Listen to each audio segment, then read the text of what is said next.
নিজে একজন কোটাধারী, তো আমার মুক্তিযোদ্ধা কোটা আছে। তারপরে আমি চাই না যে কোটা থাক, কোটা একদম উঠে যাক এটাও চাই না, মানে মিনিমাম কিছুটা 5% কোটা থাকুক এটা চাই, যাতে মেধাবীরা সুযোগ পায় আর আমরা মানে কেউ যাতে মানে বৈষম্যের শিকার না হই।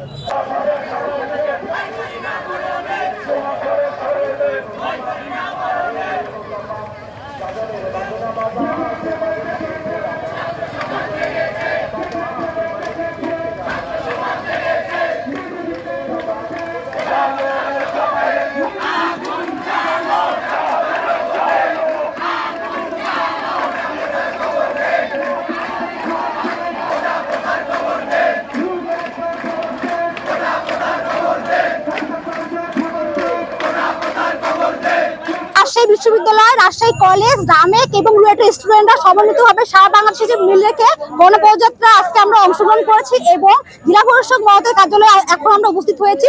মহামান্য রাষ্ট্রপতিকে আমরা আমাদের এক দফা দাবি, আর সেটা হচ্ছে সরকারি চাকরিতে কোটা পদ্ধতি ন্যূনতম 5% রেখে এটা একটা যৌক্তিক সমাধান আমরা চাচ্ছি।